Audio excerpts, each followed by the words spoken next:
Well, and welcome to Justice for All. I'm George Yates. I'll be your host for the next hour. I'll be on the air. Hope you're having a great day, and thank you for joining us for Justice for All. Every week we try to interview some authors of books that are of major importance to all sorts of fields. And so today we have an author, James Conyers. He's the winner of the Cheka Anya Dop Award for Distinguished Research in the Discipline of African American Studies. He's the director of the African American Studies Program and University Professor of African American Studies at the University of Houston. He's with us today. He's the editor of a book called Race in American Sports. And you can't even turn on the news anymore without talking about race in America today. And so sports, we're a sports mad country. So it's a great topic, and we're really lucky to have him to the show today. So welcome, James Conyers, Jr. How you doing today? Thank you. Listen, you're the editor of this book, Race in American Sports, and you also wrote some contributions to it. And it's I got a number of articles by a bunch of different writers. What was your favorite topic? And when you were doing the compilation of these essays on race in American sports, what was your criteria, and how did you choose these various pieces to put in this book? Well, the criteria was that in April of 2012, we at the University of Houston, through our Center for the Study of African American Culture, we coordinated a research seminar where we invited 5 to 7 faculty from across the country to sit in a room, have breakfast and lunch, and brainstorm on this whole discussion of race and sport. And so that was successful. And then from that meeting, we went on and we worked on our essays, and then we had decided that we were going to bring them together in a compilation. What took a different format from there was the level of networking between the scholars who were sitting in the meeting here at the University of Houston in April of 2012 to what we actually saw at the publication, meaning that there were colleagues who had communicated and networked with scholars who had done work on mascotting and looking at Native Americans' perspectives and views about the whole concept of mascotting. And then also that was stretched to looking at women in sports at HBCUs.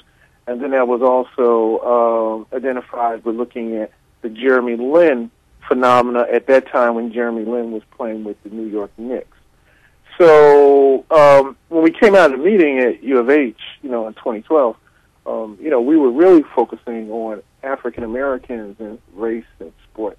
But the study just got stretched because scholars had networks with other scholars, and then we found ourselves being able to communicate with faculty in the SEC, faculty in the ACC, faculty in the Pac-10, faculty in Conference USA, faculty in SWAC, and so it grew and blossomed into the project that you see that we were able to publish in May of 2014.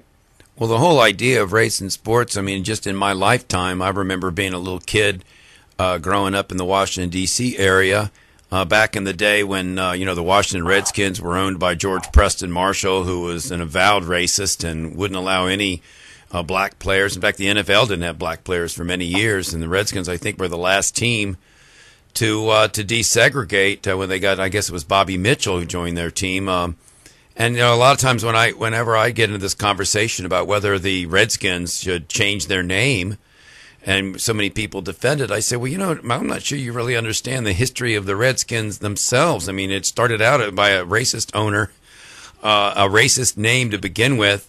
And that's why when I saw your book and it was talking about Native American mascots, I went right to that chapter and was reading about that and how the Native American mascot does offend certain, Native Americans. And yet there are many Native Americans that will come right out. I was just in a conversation with one the other day, said, the Redskins name doesn't offend me. So Where are we going to go with the Redskins name? That's of a lot of interest to people in our area since we're Redskins fans here in the Tidewater, Virginia area. I'm going to go ahead and start with that. What is wrong with the name Washington Redskins? Why should it be changed, or what's your opinion on that?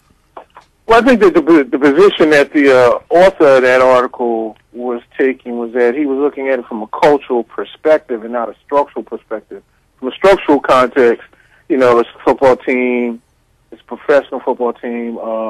They have a stadium, they make money, and they have players that play on it. From a cultural component, the person was looking at it just not in the contemporary terms, but the derivative of what this refers to, what has been the history of looking at Native American ethnic groups in this country, and until there's like a conversation of reconciliation around this, that author was addressing that, perhaps, we might need to come up, because it's an imposed name.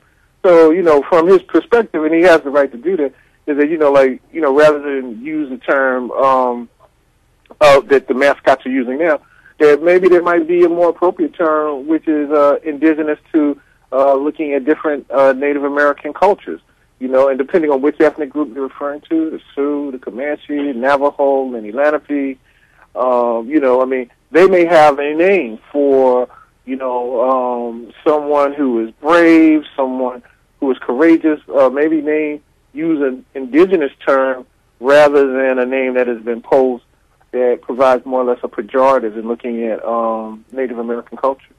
Well, the Redskin name, I think, originally was a pejorative name, wasn't it?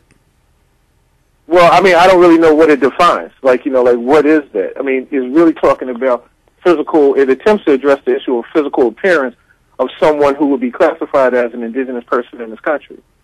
To that community in this country, they have that prerogative to feel that that's offensive, and from a cultural analysis. And so that's, that appears that that's where that essay was coming from. The pushback is more or less from the structural side, because people are just saying that it's just a team, it's a sports team, and it makes money, and so what's the big deal?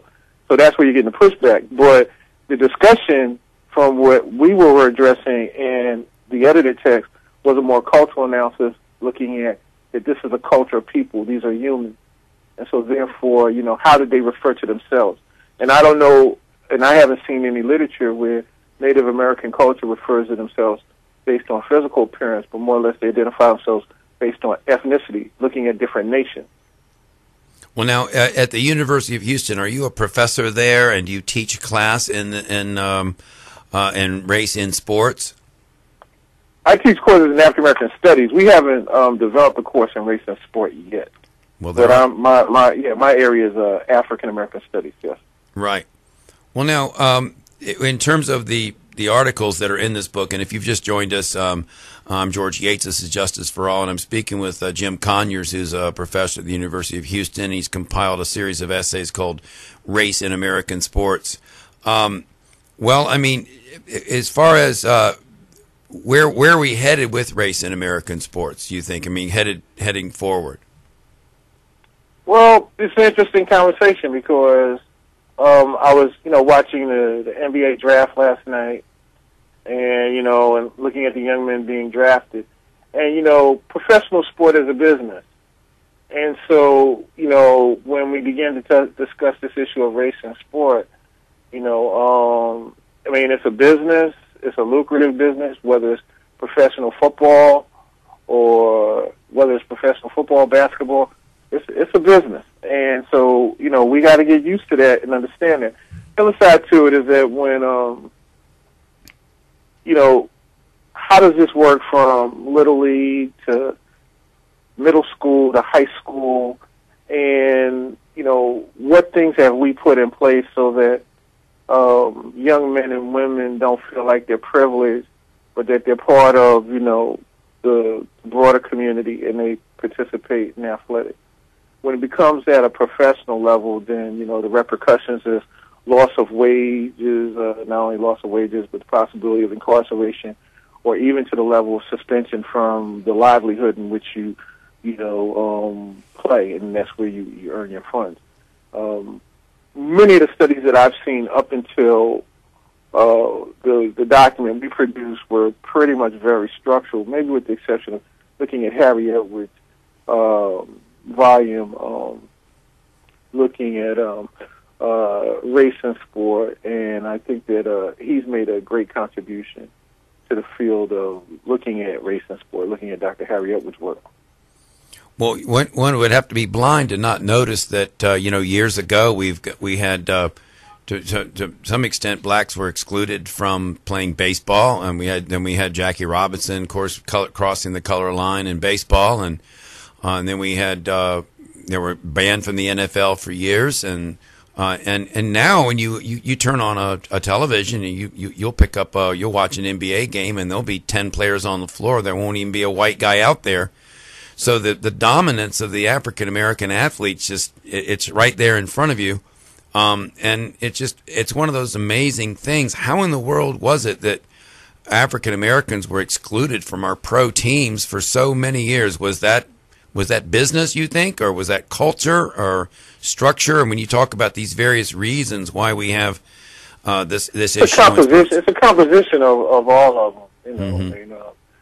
Some people, it wasn't good business for them, and the society wasn't ready for it. And then for others, they made money off of it as well.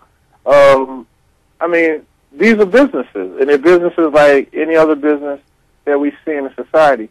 When you say, looking at representation, that did have a major impact on who was allowed to participate, who was allowed to be able to retain livelihood from professional athletics.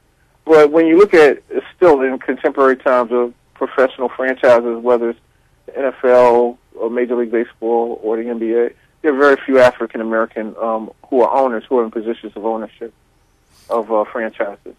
What do you think about the young man that the young African American that is a good ball player, but it seems that that's the only thing that they're shooting for, or at least that's sometimes written about or talked about? Do you speak to young men that might have a pro career and encourage them to have a plan B in the event that they can't become a pro athlete? I mean, isn't that so often the way out for, or the way for upward mobility for so many young black kids? Yeah, I concur. And definitely, I'm an educator, so we're always going to prioritize education, regardless of the skill or talent level of the young man or woman who's participating in athletics. But that we always prioritize education, because we're looking at professional sports. Talent is a component of it, but a larger factor of it is luck, timing, and skill. Luck, timing, and skill development. So you come around at the right time. You just got lucky. Somebody happened to see you. They refer you, and you can maybe get the opportunity to play in the league, whether it's at professional basketball, women's basketball, men's basketball, football, or baseball. But your education is going to, outrun both your skill development on the field and off the field, or on the court and off the court, as well as your talent. And so that's why your education is just so important. And it also identifies that if you're able to go to school, and this is a method which is underwriting the cost of your tuition and your lodging and your food expenses and books, that you could utilize this as a mechanism to assist you, because everybody won't get to make it to that next level. Those who do are very lucky. Those who don't, they would have their education, which was the priority from the beginning anyway, and that there are a number of different professional career moves that they could make in life. You talk about when you first began this idea for this book, it was all about African Americans, but then as you got involved in it, you also included some essays about women and also about Jeremy Lin, who's an Asian American kid. Tell us about the Jeremy Lin, the Jeremy Lin article. What was the thrust of that, the essay in your book, and what was it about Jeremy Lin that made him interesting from a race standpoint?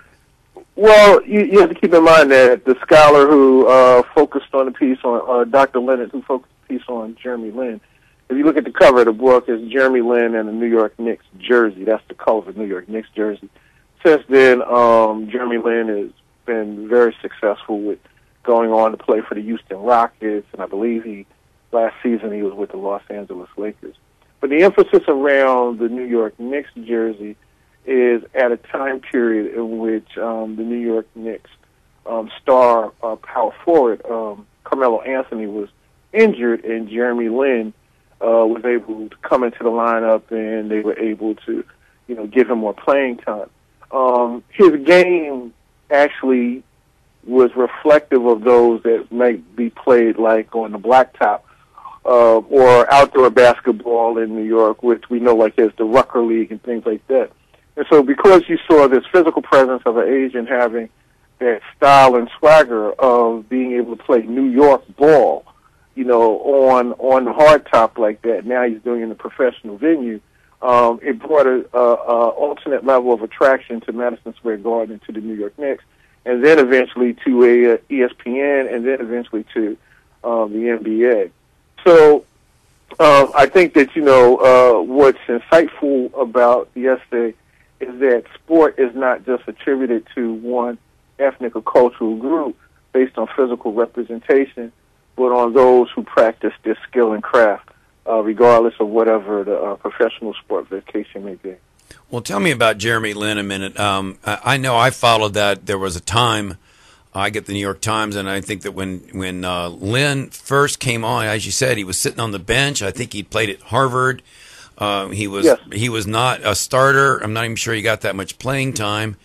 Next thing you know, he's in the lineup, and he's lighting it up every night. And the Knicks went on a winning streak, and they started calling it Linsanity, and he had the best-selling jersey in the Knicks. And it was an amazing story. How was it that his talent had been so underlooked for so long? Well, I don't think it's so much his talent. I would raise the query that if he was in a smaller market, rather than New York, we don't know if he would have gotten that kind of attention. So, if he was playing out of Sacramento, or if he was playing for the Portland Trailblazers. But because he was on the scene in the spotlight in New York, the coverage of it became another level of marketability to sell papers, to sell stories, and also to sell support around a rallying call behind the New York Knicks. So, I don't think that he was probably any less of the player he was when he was with the Knicks. But being at Madison Square Garden, being right there on 33rd and 34th Street with the cameras and the lights, it gave him exposure to a different level of marketability than I think would have been available to him if he was playing in a smaller market like, San Antonio or in a Portland or, maybe even in a Memphis. But, like when you're on the stage in New York, Chicago, L.A., and even to some extent Houston, the market and the coverage on you is going to be much broader on a national basis. Well, now he went to, then later on that year, I think the Knicks tried to re-sign him, but he got this offer from Houston that was just off the charts. That the Knicks just said, we can't match that. So he went down to Houston, right, and played with James Harden for a season. And then how did he do down in Houston when he left the Knicks? Did he keep playing at that same level? Well, he was a professional, and, but you got to keep in mind, the level of exposure and marketability wasn't the same as New York. And it was a different kind of team in Houston. But he was still he was a good professional athlete, and he competed. But at the professional level, again, we have to look and see, is it so much about your skill level, but is it the marketability? And also it's about, the individual kind of contracts they sign and what kind of goals they're trying to achieve, which are the semicolons in their contractual agreements with these professional franchises, which is their incentive money, technically, yeah. But why did he become a racial? I mean, this book is called Race in American Sports. Why was Jeremy Lin a topic of race? I mean, it was just was there ever a question that he? Well, I mean, this was an interest from Dr. Leonard. That he was like, how often do we study Asian Americans who are participating in the NBA. You know, like we might look to professional basketball in China, and then we see there are different athletes who come from abroad, whether they're playing in China or they're playing in Europe, and they come to the NBA. But how often do we look in the NBA and we just focus on that individual? And what he was doing was more of like a content analysis approach to looking at this moment and how this was being covered on this individual and the kind of impact that it was having on the NBA in general. And it was good business and it was good marketability for the NBA, you know, nationally as well as abroad. Right. So the fact that this kid just came out of nowhere and had been sitting on the bench and was lighting it up and helping the Knicks get to the playoffs, the fact that he was Asian is what made so much of Linsanity what it was. Right. I mean, like Jeremy Lin didn't play professional basketball in China. He played college basketball in the United States. He lives in the United States. He's of Asian American ancestry or background, but they utilize that to provide marketability and impact for the league. See, it's one thing when you have like a player who comes out of the European League. I think like the Knicks just drafted someone last night from a 19-year-old out of Europe who was their first round draft pick. Yeah, a Latvian kid that Phil Jackson had said he was going to get, and I guess the Knicks fans all booed when they saw that that they drafted this 7'1" kid from Latvia. Right, and see, it's one thing if you have an athlete who has played in Europe, and then they're coming to the NBA, and so therefore you're looking at those transitions and transactions there. It's another if you have a ball player who is not from China, who didn't play ball in China, but is American, went to school in the United States, played, but people utilize his ethnicity as having impact for marketability for national and international. So they kind of did it from the inside that it would have impact. It also had shed some light on the professional basketball league in China as well. Now Lynn has moved on to the Lakers. How did he play? He played for the Lakers this season? He played this past season for the Lakers, yeah. I don't think that the Lakers made it to the playoffs this year. So no, terrible. This was an off year. As a matter of fact, they had a high draft pick. I think they had the second. They had the second draft pick. And they were number 2 in the draft last night. And they drafted a guard. Yeah, from Ohio State. Yeah. Right. So maybe Lynn's days are numbered in L.A. too.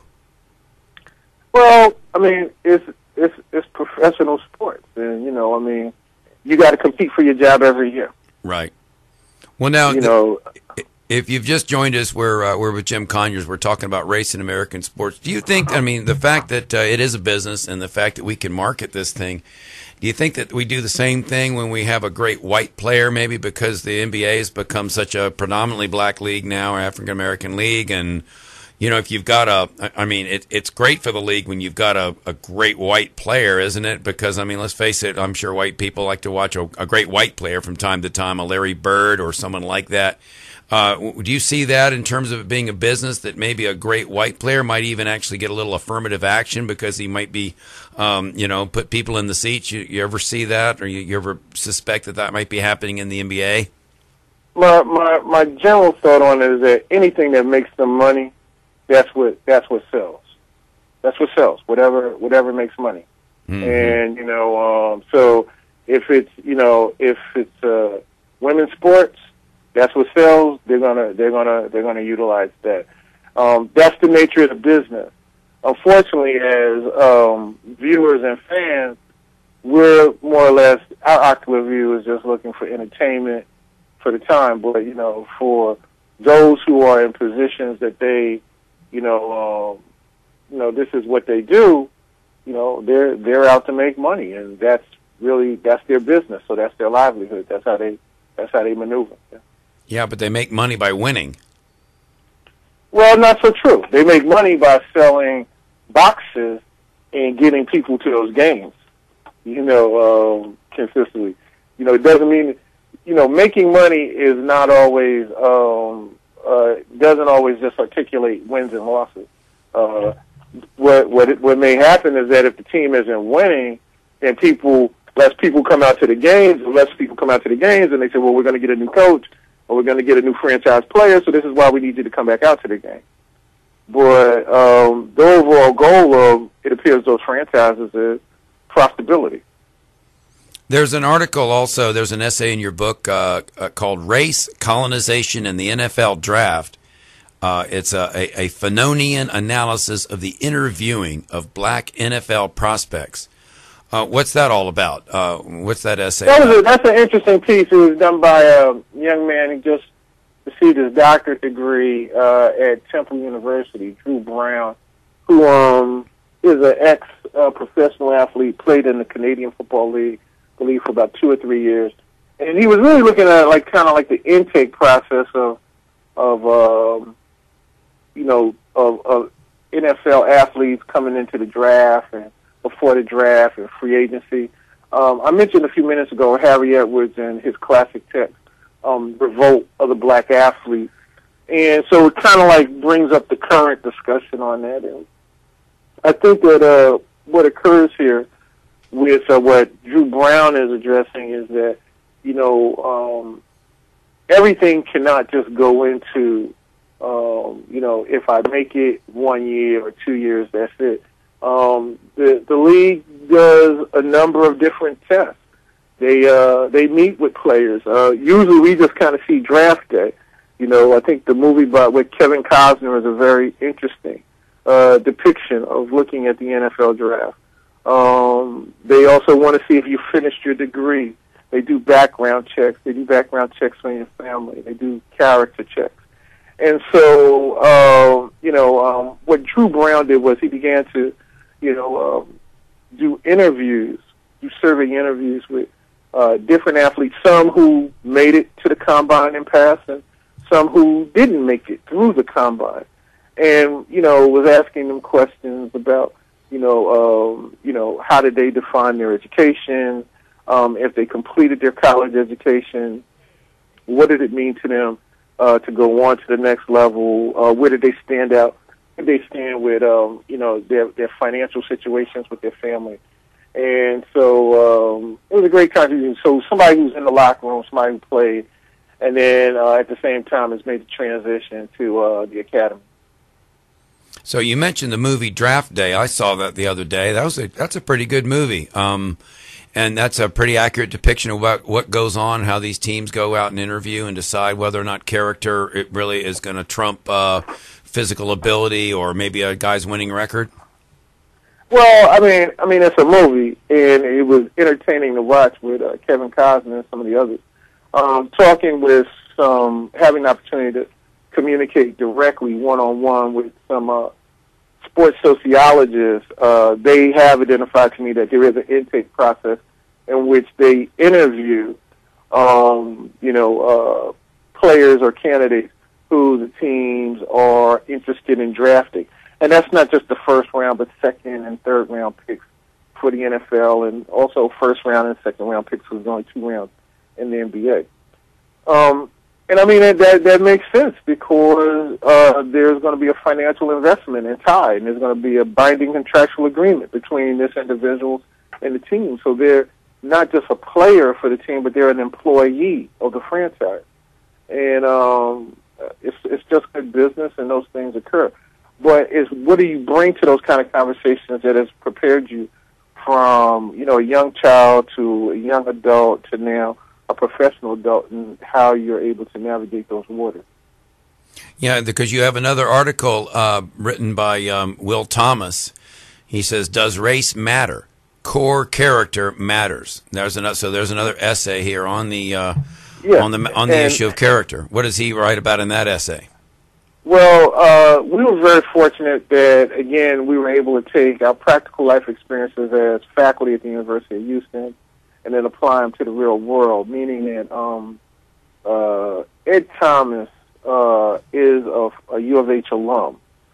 So he's one of our alums. He came back. He finished his degree. And in addition to that, he played 12 years in the NFL. I think he played on 3 Super Bowl teams with the Buffalo Bills when Jim Kelly was quarterbacking. And so, we're having, face-to-face dialogue about how is this thing operating. And he's looking at, the level of salaries and, who gets pay increases and who can go into the front office and get advances on your checks and things like that. And then the level of play, and then moving from the practice team to a full roster to special teams, and then, having to come back and get your degree, and what does that mean, and that level of currency that your degree holds for you, that regardless of how much money you made, it's not the equivalent. And so when he's discussing this issue of core matters, this is a way that he's been able to reciprocate and give back to young men and women who are interested in going on to participate in collegiate athletics. And he's doing a great consultant work throughout New Orleans and also throughout the Houston, Dallas area. How much does the education matter? I mean, we've got two of the most successful players of our time, probably the two greatest players of our time, never even went to college. When you look at Kobe Bryant and LeBron James, and they both seem to be highly intelligent guys, articulate, and well-spoken. I mean, so it doesn't. There's all this talk about the one and done and what kind of a problem that is, and what's that all about? I mean, when you've got a guy like LeBron who appears to be one of the smartest guys around, Kobe Bryant, you have interviews with him. Those guys never entered a classroom in college, and what's the point? What's the point of making these guys go to college for the 1 year, the one and done, and now they're trying to make it two and done or whatever? Well, because if you look at the percentage of it, there's so few jobs with way too many applicants. So, the chances of someone being able to, have the luck, the talent, and the skill of a LeBron James or a Kobe Bryant coming out of high school or the one and done, it's a great lottery toss, and that many people attempting to try to follow that model. And so, and the other side to it is, if you probably looked at, your Kobe Bryant or your LeBron James, the interesting question would be, would they want their children to do it? And what are they? Meaning that, they have children. It would appear that because they've had to sacrifice themselves at an early age and playing professional sports like that, they would maybe encourage their children to go on to college. So everyone can't do it. I mean, very few will be able to do what they did. And so if you're not able to do and replicate what they did, then what do you do? So, if you come out of, we just had the draft last night, so if you're one and done out of college after 1 year, that's fine, and you're going to make a lot of money. That's good. But you need at least 5 years in the league in order to be able to be eligible for the pension. What's the career span for most NBA players or NFL players? I think we'd probably find the percentages that it's at least a year or 2 years below what it takes to even get the pension to play in that professional sport. So if it's 5 years in the NFL, the average lifespan of an NFL player is maybe 3 years. If it's 5 or 7 years in the NBA, the average lifespan of a player in the NBA is 3 or 4 years. Well, what do you do after that if you haven't saved, or even if you have saved? Now what do you do? And to some extent, if some of these athletes have saved some of their finance from the money that they made, we find that they go back to school. Just where we started, like, you left after a year and you went on and you made income, which was good and that was lucrative for your family. Once that time period is up and you're no longer participating in professional athletics and you have to live on a budget, we may find, if we did the research, that some of those individuals who are able to retain income, they may have to go back to school. And so we're back to where we started from now.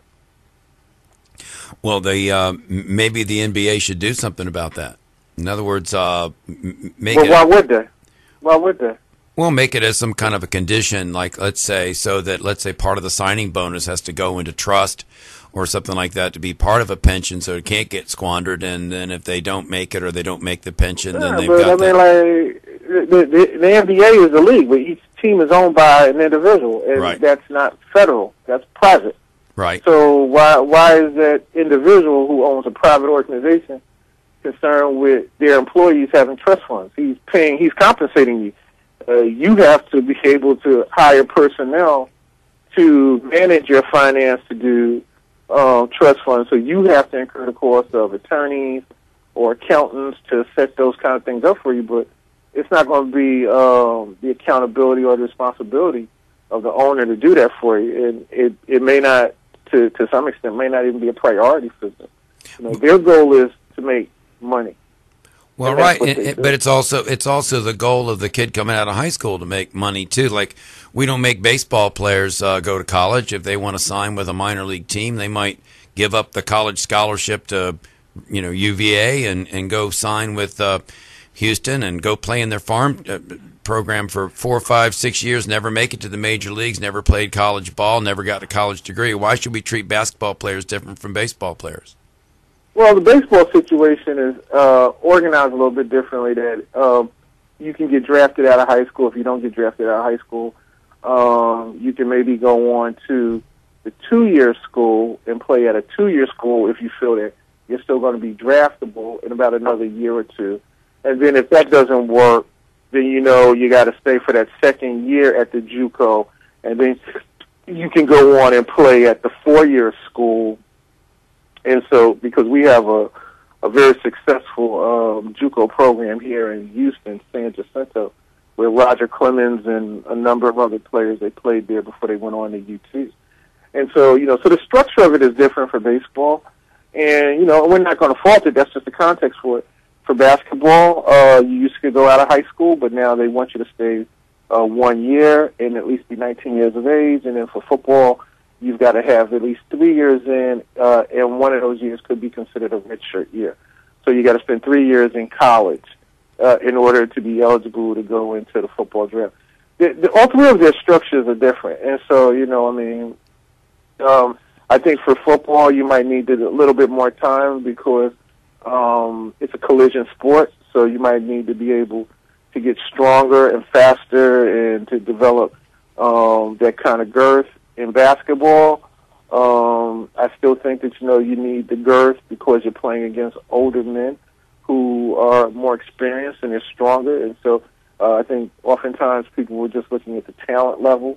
And it'd be very interesting to see how many, if you look last year at the NBA, 2 of the top picks, Randall out of Kentucky and Jabari Parker, they both were injured in their rookie seasons, were out for the whole season. So there's something about that physical conditioning when you move from the collegiate level to the professional level, because it's much more of a physical game and it's a more mental game as well. And then in baseball, again, you're gonna, baseball. The issue of it's not collision, but now you're just looking at size and coordination and being able to pick up on pitches and your run speed and things like that. So conditioning is important for all of them, and you condition at a different level from high school to collegiate to the professional ranks. Yeah. Well, don't and, you? And if you're not conditioned, then and your conditioning isn't appropriate with the level of play that you're playing at, then you're going to find yourself with more of those semicolons in your contract where they're actually reducing your salary. Well, what do you think, in your opinion, is the impact of the NCAA and the amount of money that college and the March Madness tournament brings to the NCAA, and how much they would lose if they didn't have some of these talented one-and-done players? Or how much money does the NFL, the college football bring to networks and the programs? And that if these college football players could go directly, let's say, into a development program for the NFL or a development program for the NBA, like baseball has, I mean, isn't that really what it's all about? Don't you think the money that's it's about making money? That's right. That appears to be the top priority. That's what I see. Making money. People are making money now. If my priority is to make money, and I'm saying, and that's what team owners do, then that's what they do. Now, if you go out and you're not conditioned to play at that level, and but you give a good outing on television, that's good, and we'll replace you tomorrow morning with 3 or 4 others. So at some point, we have to look at from the athlete's perspective. You can be replaced immediately, and this is a business relationship with you, whether it's at the collegiate or if it's at the professional level, so that the young man or young woman has to be able to maximize and condition and to be prepared that if for some chance something occurs physically, that they will be able to still go on and still have whole lives and be productive citizens in this country.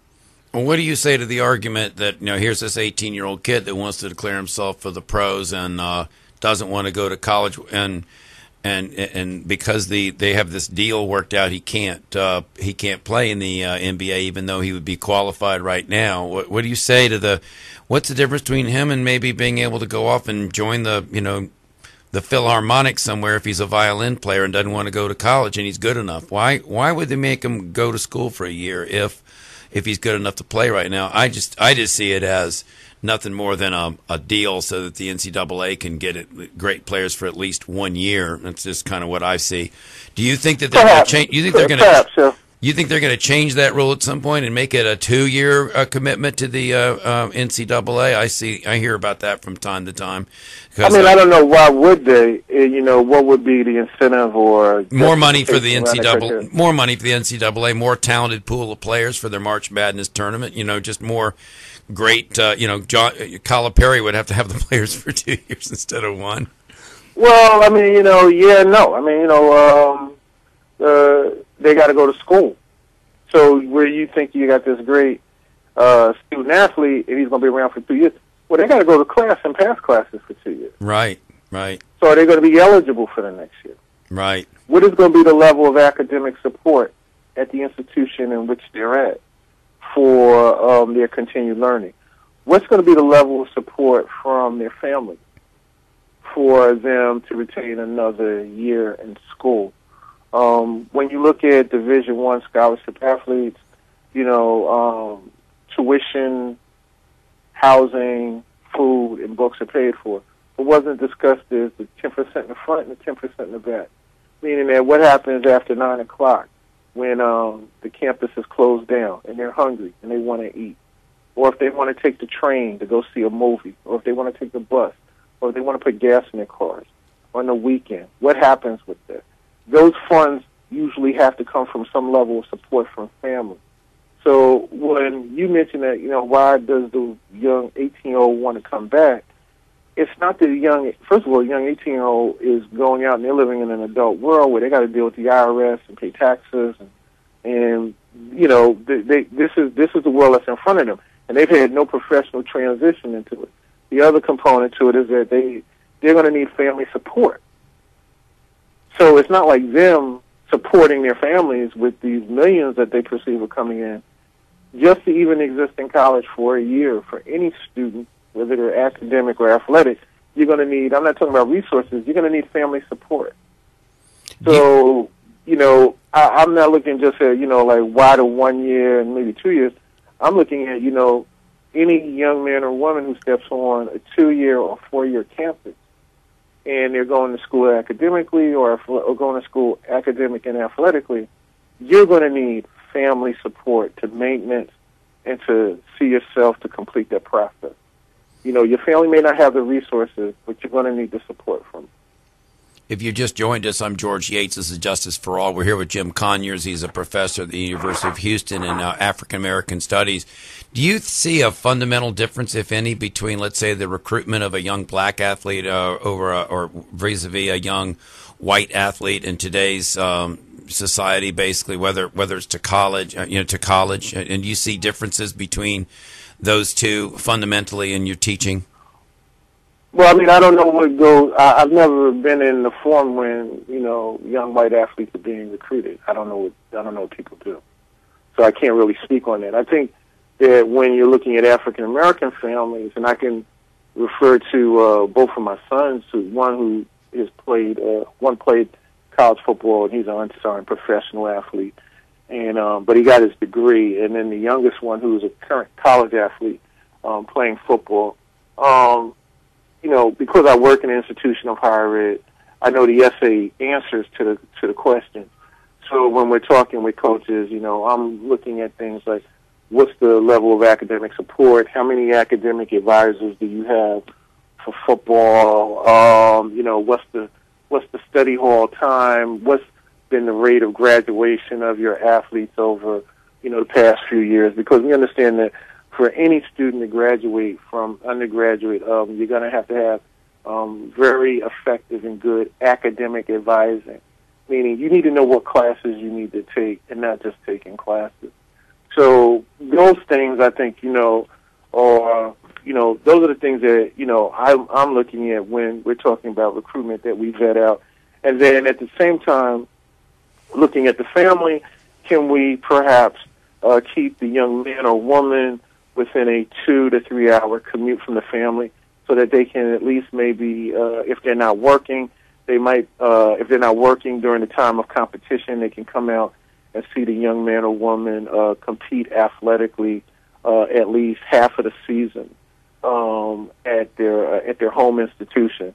Those things become relevant and important so that, a family member, if they're, in their working class families, they're not trying to travel from Jersey to Washington State to see their son or daughter play basketball, but maybe there might be programs in their area that maybe within a 2 to 3 hour commute in which the family can come out and support, not just talk about it over the phone. Those things, I think, are relevant in recruiting.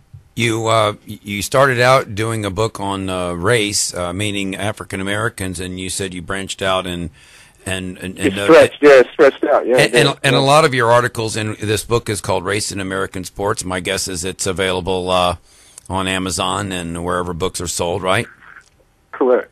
And I'm with Jim Conyers, who's the editor of this compilation, really, of essays on race in American sports. You got several articles in there on women, Title IX, and some black athletes, female black athletes, way in Baltimore, way back in the 30s and 40s. Tell us about your book's treatment of women as in American sports. Well, when we looked at the Title IX concept, that we're still engaging that because what is Title the whole IX? Question of, well, you're looking at the issue of disparity as far as scholarships to female athletic sports, and really, with the exception of basketball, there are no female athletic sports in which there is a 100% funding for scholarships. They're usually partial, even at Division I programs. So tennis, track and field, softball, and prior to this, we had like zilch as far as scholarship funds being available for women. So there had to be the petition to address issue of space for women athletics on campuses, but also for there to be some compensation. So it doesn't remedy it, but it's at least engaging it, and I think that the NCAA needs to really delve into their archive and address the issue of more fiscal and also academic support for women college athletics. Yeah. Well, as a practical matter, I mean, Title IX requires, doesn't it, that there be the same amount of money for women's sports as men's, but right? And it hasn't been followed in practice, has it? It hasn't been followed in practice, so we're engaging it. I mean, because if we're looking at, really outside of basketball, scholarship funding for women athletics is not full, meaning that, you can have someone who is running track and one athlete might get $3,000 a year, another athlete might get $2,000 a year, depending on the sport, depending on the event, looking at the prioritization. And so, women athletic sports should be funded just as generous as males are. But some justification that's used for that is that women athletic sports don't attract the type of finance and support from fans as men's do. I don't think that that's a good enough explanation and one that should be offered. Right. But, I think universities have smart people who work there, and they could, figure out ways to provide alternate funding through endowments and other mechanisms for support for women athletic sport competition. I mean, your male football player is going to get a full ride. Your male basketball player is going to get a full ride, and then your female soccer player, they're going to give her a half scholarship, if that, or a quarter. They don't have the money. I thought Title IX made it the law of the land that this money. How come somebody hasn't sued the universities or sued the NCAA and say to enforce Title IX if it's not being followed? Well, I mean, if the intent, what is the intent of universities? Some of the universities, there is good intent to provide resources and support, but if the funds are not there, what can they do? Well, they can get the funds from the big money programs. I mean, the schools that make the millions of dollars off of March Madness, shouldn't that money then go down and provide full scholarships to the female volleyball players and the female, soccer players and so on? That's what I thought it was supposed to do. I think that it could, but saying it and doing it is two different things. But if it's the law, but if it's the law, why? I don't get it. Saying it and doing it, but that would be like saying, well, we just can't follow the law. But I don't understand how it's not. If it's the law, I don't understand why it's not being followed and why it's not being enforced. That's just my thought on it. The point that you make, I don't work in college athletics. I'm on the academic side. Right. But should it be done? I think yes, it should be. Right. Is it being done? It's not being practiced at that level. Right. And there really is no justification for us to talk around the issue, but more or less to enforce the issue. Right. Well, is there anything else? We've just got a minute or two left. I'm here with Jim Conyers. We've got a minute or two left. Is there anything I haven't mentioned or that you'd like to say before we close the show today, Jim? No, I think this has been informative. I've moved on since this project, so I'm working on some other research projects, we've been taking a look at recently I just came out with my journal, at a transaction publisher entitled The Black Family and Society, and then we're also looking at some issues on economics, African American economics, and then also policing. So that's kind of like where I'm swinging my research at right now. But I think that the discussion around race and sport is relevant. I think it's one that needs to be engaged from a cultural analysis. And I enjoyed this. It was a fun project for me. It was fun, coordinating the seminar with the scholars who came in, as well as to engage them afterwards. And I'm just extremely grateful for, and my gratitude goes out to them for entrusting me with their work to move their project forward.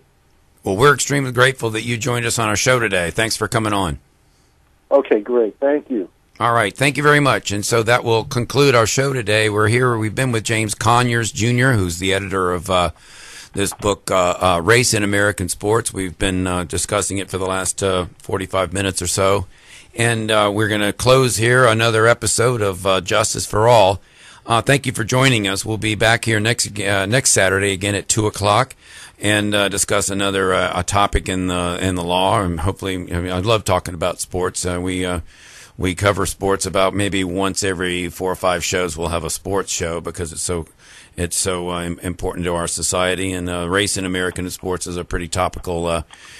Pretty important topic, especially in the current time. So thank you for joining us. I'm George Yates. This is Justice for All. Join us again next Saturday at 2:00. Have a great day.